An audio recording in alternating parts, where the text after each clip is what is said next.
Senator Van Hollen. Senator Daines from Montana is recognized. Chairman, thank you. Thanks for being here today. Earlier this month, Larry Summers, of course, former Secretary of Treasury under the Clinton administration, Director of Economic Policy there under Obama. By the way, it was Larry Summers that we were quoting right here in this room 2 years ago when we were debating the $1.9 trillion purely partisan spending package, where Larry Summers says that's going to cause inflation. We were raising the alarm bells then. And so I listen when Larry Summers speaks. I listen because he was certainly a prophet of what happened after that massive spending bill passed in this Senate 2 years ago. But he was discussing Russia's seizing of German assets after World War II and the seizure of Iraqi assets to help rebuild Kuwait after the Gulf War. He was discussing with Bloomberg. And he said this, and I quote, "I believe that if this sets a precedent that continues, that countries that engage in naked cross-border aggression will lose their state assets. That's a precedent that I think is a very healthy precedent to set," end quote. And I agree with Larry Summers. Yesterday, I reintroduced legislation that would do just this and repurpose frozen Russian assets to help pay for U.S. aid provided to Ukraine as a result of Russia's invasion. And I look forward to working with my colleagues on advancing this and or related legislation to hold Russia accountable and make it pay for the war they started. Questions for each of you. Research shows that Russia's crude fetched an average of roughly $74 a barrel in the 4 weeks that followed a price cap of $60 per barrel.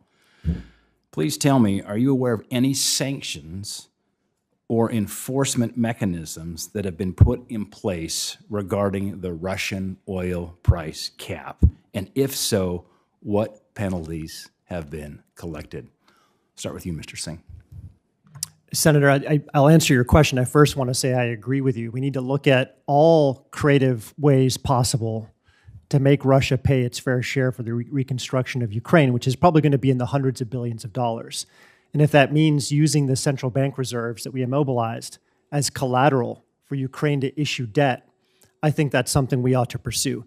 As to your question, what are the odds of us prevailing, actually collecting that? I mean, talk is cheap, but actions here. I agree.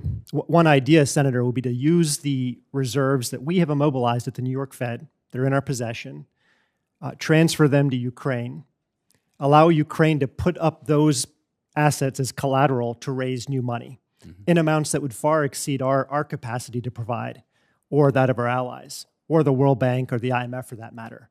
To me, that's a twist on the Brady plan that worked in the early 1980s, and it should be reimagined for today's circumstances. Thank you. Mr. Lowry, thoughts?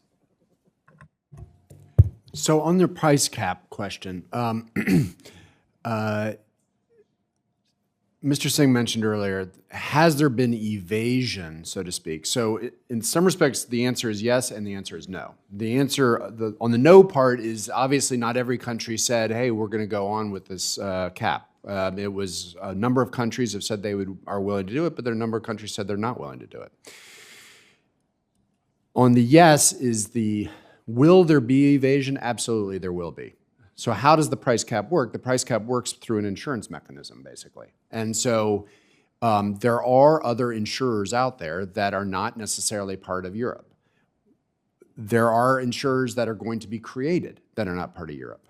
There are ships that will be able to take the cargo to countries and be able to evade the sanctions. Now, at this point in time, most of Russia has been offering discounts anyway prior to the price cap that kind of brought the price down below $60 a barrel on aggregate. That doesn't mean there aren't individual parts where they're not.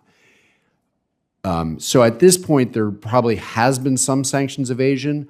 I think most of that sanctions evasion is happening from those that are saying we're not willing to put in place this price cap. And has there been enforcement mechanisms?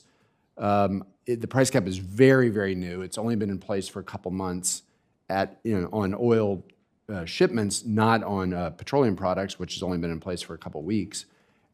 So I think that the enforcement is a very important point. It's an important point for all of the sanctions conversation we've been having throughout this conversation. Thank you. I'm out of time here, Yep, but sorry. just 2 days ago, Secretary Summers, in fact, was citing Bloomberg, indicating that current economic sanctions were failing to provide a deterrent to Russia's aggression, and seems to indicate that more aggressive limits or further measures may be needed. So I'm out of time, Mr. Chairman. Thank you, Senator Daines. Senator Britta Valley.